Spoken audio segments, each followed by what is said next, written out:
Okay, we're here to review step number 38 of the 67 steps. I know you're dying to hear this. This one was called Throwing Idiots to Crocodiles. Construct a barrier against this type of person. And in the modern world, there's kind of a blessing and kind of a curse. The blessing is that we have a lot of choices in romance, career path, where to live, things such as that.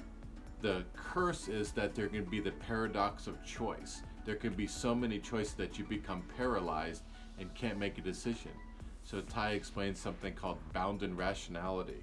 He says you streamline your decision-making process. You get it down to something that you can work with. He gives the example of you wanting to eat at a restaurant tonight.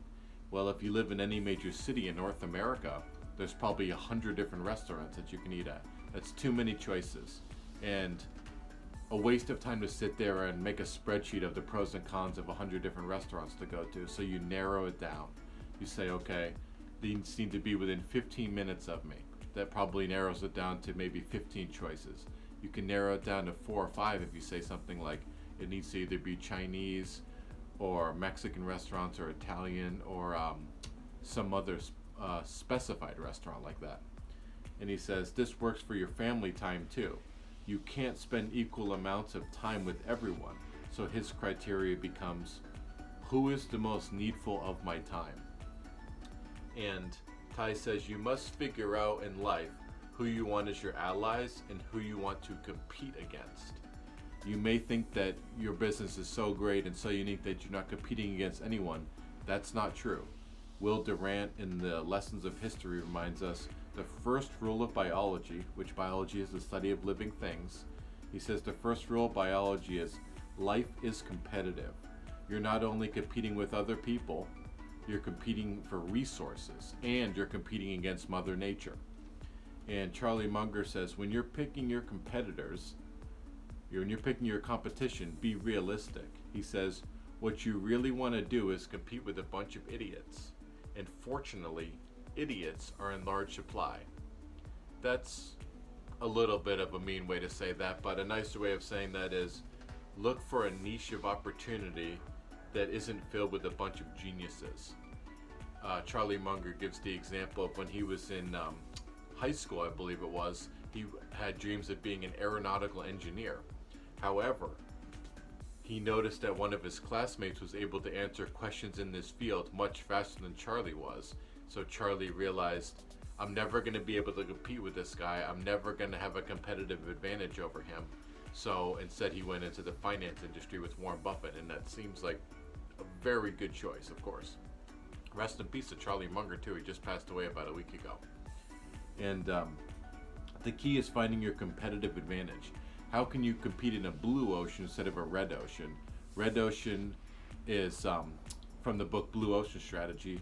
Red oceans are oceans or overly saturated markets that too many people are competing with. You want to be in a blue ocean. You want to be, like Peter Thiel says, you want to, as best you can, make your business a monopoly.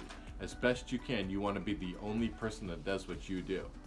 And Ty gives a kind of an illustration example of, he says, oranges grow easily in Mexico, apples grow well in Canada. You could try to switch these things. You could try to grow apples in Mexico and oranges in Canada, but that's unnatural, harder, probably more expensive, and de-optimized. He says trying to continually force results in an area you're not natural in will make you unhappy. And Ty says, sometimes people have a hard time finding out their life destiny, but he says, just keep trying more things. Whoever runs the most experiments in life wins. He says, when you find a business that's hard to compete against, that business becomes your castle. And the more skilled you are in that business, the more there's a protective moat around it. Anyone that tries to copy you, which is penetrate your business, penetrate your castle, gets thrown to the crocodiles and gobbled up in the moat. Ty explains that one thing that makes him really distinguishable and hard to compete against is how much he reads.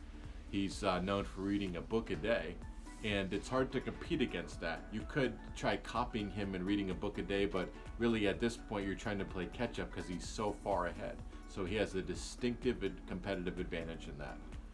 And the kind of the second part of this lesson is who to stay away from. Ty says he cautions you to stay away from people with a distorted sense of self-esteem. A distorted sense of self-esteem is two-pronged. There's such thing as thinking too much of yourself, but there's also a distorted self-esteem where you think too little of yourself. Either type can be too erratic. They can surprise you. And Ty says the answer is usually somewhere in the middle. Avoid being an extreme or a black and white person. He says fortune favors the balanced person. One reason I love training in Brazilian Jiu-Jitsu so much, that I've been training in for almost 2 years now, is although you do learn lessons like moves and stuff, what it really teaches you is emotional stability. Because in a moment, sometimes things can get a lot worse or a lot better. And it teaches you to just have emotional stability where you never get too high, you never get too low. You're just kind of right in that middle ground. And Ty says there's telltale signs of instability when someone says something like, I'm the best or I'm the worst. He says if you hear those things, get away from that person. He says what you want to have is a healthy optimism.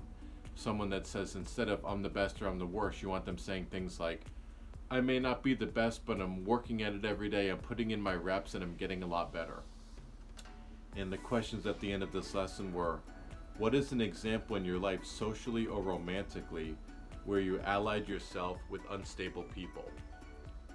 How can you adjust your career so you're competing against idiots? And what are your competitive advantages?